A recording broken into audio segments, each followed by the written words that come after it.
करना हो तो सबसे पहले हम कैसे स्टार्ट करते हैं?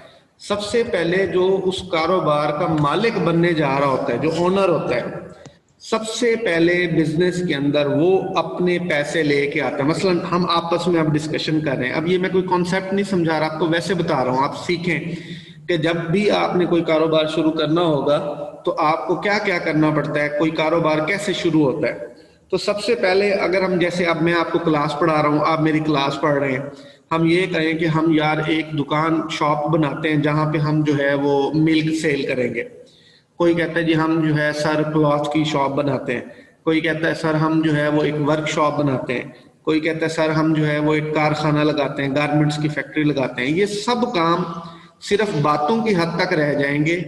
इनमें से आगे कौन बढ़ेगा? इनमें से आगे वो बढ़ेगा जो ये बात करेगा कि ये लें जी, ये 1 लाख रुपए हैं, इससे हम अपनी मिल्क की सपोज दुकान बनानी है तो उसका स्टार्ट करते हैं।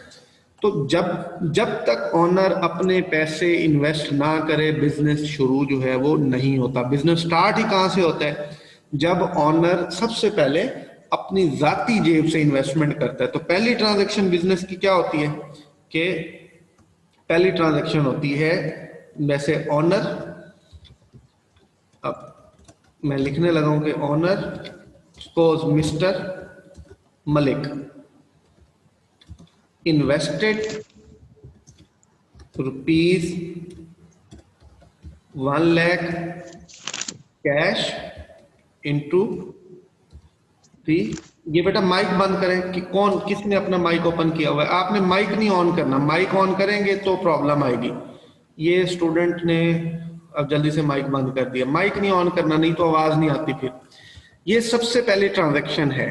कोई भी बिजनेस शुरू करना हो तो सबसे पहले जो है वो ओनर अपनी जेब से पैसे इन्वेस्ट करता है। अब 1 लाख रुपया मालिक ने दे दिया। हम कौन है? हम सब, हम अकाउंटेंट हैं, हमारा काम है, हम बिजनेस के अकाउंटेंट हैं, इसने हमें अकाउंटेंट रखा हुआ है, अब हम अकाउंटिंग करने लगे। तो हम कहाँ से शुरू करते हैं? खाता कहाँ से बनना शुरू होगा? अकाउंटिंग कहाँ से शुरू होगी? सबसे पहले इन्वेस्टमेंट ओनर ने दी तो वो 1 लाख रुपया हमारे पास आ गया, हमने उसको लिख लिया। अब दूसरी ट्रांजेक्शन क्या करेंगे? पैसे आ गए, सबसे पहले बेटा लैंड खरीदी जाती है, जहां पे वो दुकान बनानी है, शॉप बनानी है या कुछ भी बनाना है। तो सबसे पहले हम यहाँ पे लिखेंगे, क्या लिखेंगे हम यहाँ पे लिखेंगे कि परचेज लैंड फॉर रुपीज, अब समझ लें कि हमने 20,000 की जमीन खरीदी। Purchase land for ₹20,000 in cash. जब हम नए नए होते हैं ना, नया नया बिजनेस स्टार्ट कर रहे हैं, अभी हमारा बिजनेस बना ही नहीं है, तो कोई हमें उधारी चीज भी नहीं देगा। हमें जो भी चीज खरीदनी पड़ेगी वो किस में खरीदनी पड़ेगी? कैश पे। अब देखें 1 लाख रुपए मालिक लेके आया, वो हमने पहली ट्रांजैक्शन में लिखा। उस 1 लाख में से हमने पहला काम क्या किया कि 20,000 रुपए की हमने जो है वहां पे जमीन परचेज कर ली। अब हमारे पास 20,000 रुपए की जमीन हो गई और 80,000 रुपए हमारे पास कैश बाकी रह गया। अगर मैं आपको अकाउंटिंग इक्वेशन बैलेंस करने का कहूं तो ये हमारी अभी बैलेंस चल रही है। अभी मैं सिर्फ आपको बिजनेस बता रहा हूं कि एक बिजनेस कैसे खड़ा होता है, तो अभी हम उसको सिर्फ स्टैंड अप कर रहे हैं बिजनेस को। तीसरी ट्रांजेक्शन क्या होगी? अब खाली जमीन पे तो बिजनेस नहीं चलेगा ना, तो हमने इस जमीन के ऊपर, इस लैंड के ऊपर हमने जो है वो बिल्डिंग खड़ी करनी होती है।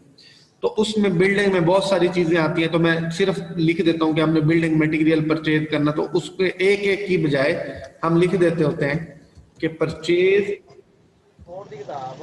बिल्डिंग,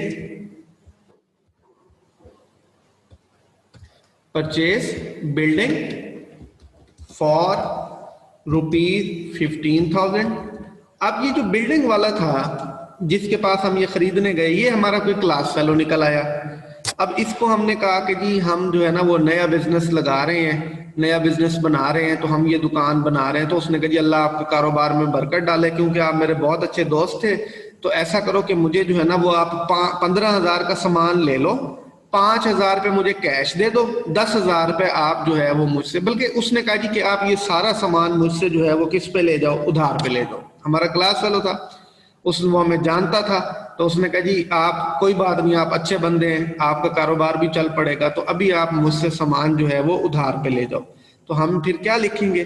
कि purchase building for ₹15,000 on credit, कि ये सामान हमें किस तरह से मिला है, उधार पे मिला है। तो जिसने उधार पे हमें दिया होता है हम उसका बेटा नाम भी लिखते होते हैं, ज्यादा जरूरी है कि उसका नाम भी हमें पता हो। तो फ्रॉम, उसका नाम था अली, तो हम लिख देंगे फ्रॉम मिस्टर अली, कि मिस्टर अली से 15,000 रुपए का सामान जो है वो हमने क्या ले लिया, उधार पे ले लिया। अब आप अगर देखें तो हमारे बिजनेस में 1,00,000 रुपया मालिक का है और 15,000 रुपए हमारे पास जो है वो उधार है। तो टोटल हमारे पास कितने बिजनेस में एसेट्स कितने के होने चाहिए, 1,00,000 और 15,000 के। अब देखते हैं क्या 1,15,000 है हमारे पास। 80,000 रुपए कैश मौजूद है, 20,000 की जमीन मौजूद है, 15,000 का बिल्डिंग का मटेरियल मौजूद है। तो 1,15,000 रुपए के एसेट्स हैं और 1,15,000 ही हमारे पास उसका सोर्स मौजूद है। इसका मतलब है हमारा बिजनेस बिल्कुल ठीक है, बैलेंस है। अगली ट्रांजैक्शन बेटा क्या है, अब बिल्डिंग भी हमने बना ली। अब बिल्डिंग खाली का हमने क्या करना है, जब तक उसमें फर्नीचर नहीं आएगा। फर्नीचर से मुराद है कोई बेंच आएगा, कोई कुर्सी आएगी, कोई टेबल आएगी, कोई उसमें रैक बनेंगे जहां पे बिजनेस का सामान रखना है। तो उस बंदे के पास गए तो वो भी हमारा क्लास फेलो था, लेकिन उससे हमारी इतनी बनती नहीं थी। तो उसने हमें ये कहा कि आप हमसे मुझसे 10,000 रुपए का सामान खरीद लो, आप 5,000 रुपए, चलो मेरे जानने वाले, आप 5,000 रुपए मुझे नकद दे दें और 5,000 रुपए आप मुझसे उधार कर लें। हम मान गए उसकी बात के बिल्कुल ठीक है। तो अब हम इसको क्या लिखेंगे कि परचेज फर्नीचर फॉर ₹10,000 फॉर विच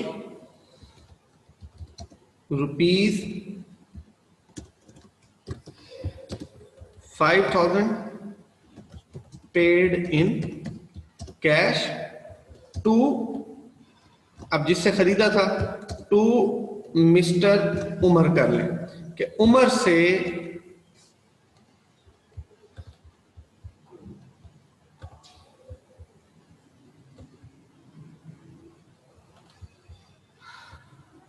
ये आ गया कि उमर से हमने जो है 10,000 रुपए का सामान फर्नीचर खरीदा है, 5,000 रुपए हमने इसको कैश में दिए हैं, तो बाकी 5,000 रुपए बेटा ऑटोमेटिकली हमारे क्या हो जाएंगे, उधार हो जाएंगे। तो ये भी ट्रांजैक्शन हमारी हो गई। अब देखें हमारे बिजनेस किस हालत तक पहुंच गया है।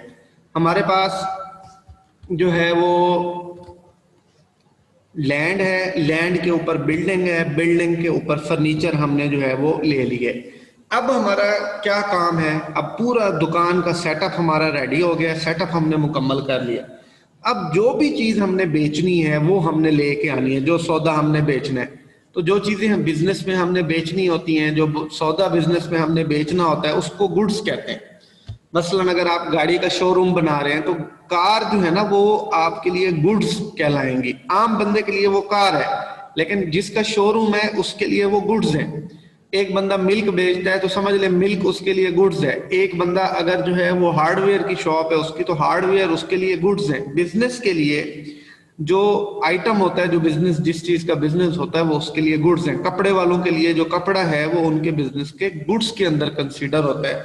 तो हम यहाँ पे लिखेंगे कि अब हमने गुड्स खरीदी कि परचेज, और ये भी जाहिर सी बात है ये गुड्स हमें कोई भी पहली दफा उधार पे जो है वो नहीं देगा। तो हम लिखेंगे परचेज गुड्स फॉर ₹30,000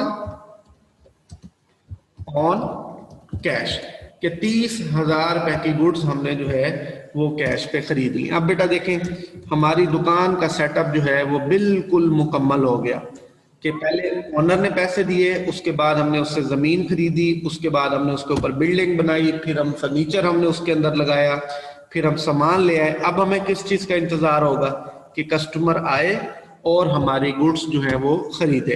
तो सबसे पहले हमारे पास जो कस्टमर आएगा हम उसको सेल भी बेटा किस पे करेंगे, कैश पे। अब हम कैसे सेल करें, तो हम यहाँ पे लिखेंगे sold goods for ₹10,000 on cash और साथ ही ये भी लिखेंगे कि हमने 10,000 रुपए की चीजें बेच दी। ये बात हमने यहाँ पे जरूर लिखनी होगी कि ये चीजें हमने जो है वो खरीदी कितने की थी। तो हम यहाँ पे लिखेंगे दी cost of the goods were ₹7,000 कि ये 7,000 की चीजें थी, ठीक है बेटा, और हमने उनको कितने का बेच दिया, 10,000 रुपए। तो इससे हमें पता भी चल जाएगा कि जिस मकसद के लिए हमने बिजनेस किया, यहां से हमारा वो मकसद भी वो पूरा हो रहा है। हमने किस मकसद के लिए बिजनेस किया था, मुनाफा कमाने के लिए। किसी भी बिजनेस का जो मकसद होता है वो मुनाफा कमाना होता है। तो बिजनेस जब चीजें सेल करता है तो बिजनेस वहां से मुनाफा कमाता है। तो इस लाइन के अंदर मैंने ये लिखा हुआ है कि हमने चीजें बेची 10,000 रुपए की, और जो कि हमने कितने की वो खरीदी थी, वो हमने 7,000 रुपए की खरीदी थी। तो 3,000 रुपए हमें यहाँ से मुनाफा हो गया। तो एक तो बेटा ये बात आ गई।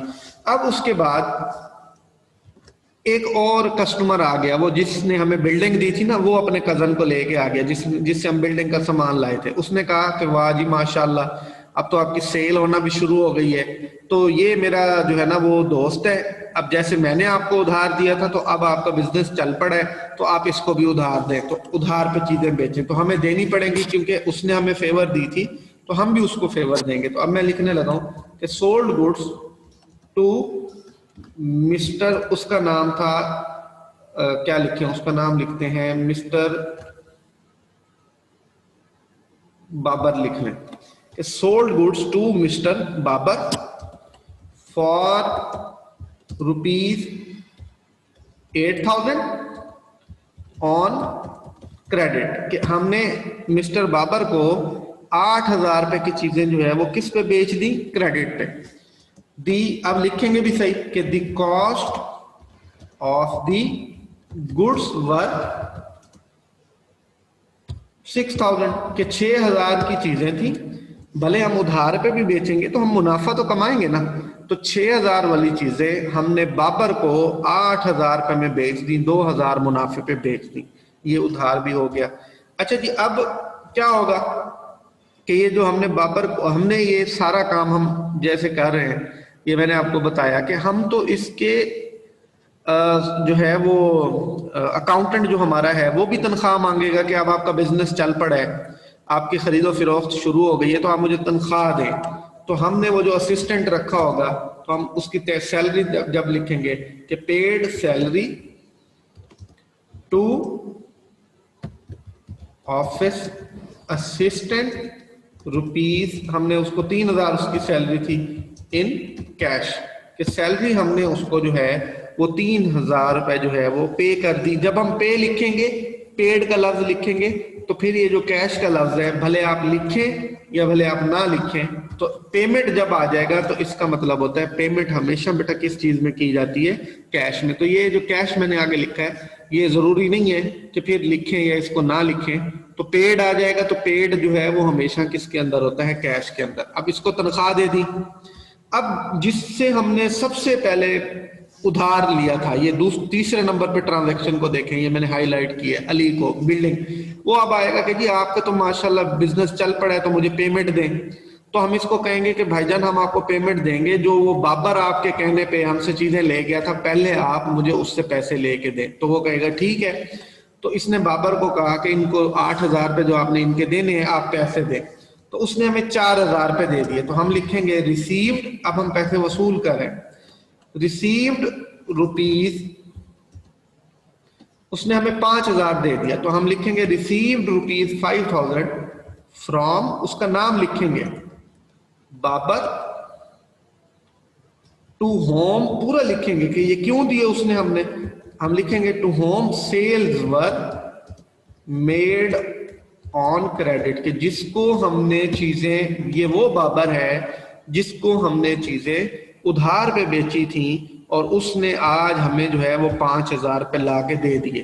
तो ये जो रिसीव है इसका मतलब होगा कि हम कैश के अंदर प्लस करेंगे। अच्छा जी, अब हमने रिसीव भी कर लिया, तो अब ये आ जाएगा बंदा जिससे हमने जो है वो चीजें, बिल्डिंग वाला के जी अब तो वो जिसको मैंने उधार दिलवाया था आपने उससे उधार वसूल कर लिया है तो अब आप मेरे पैसे भी वापस करें। हम कहें जी बिल्कुल ठीक है, हम लिखेंगे यहाँ पे कि पेड रुपीज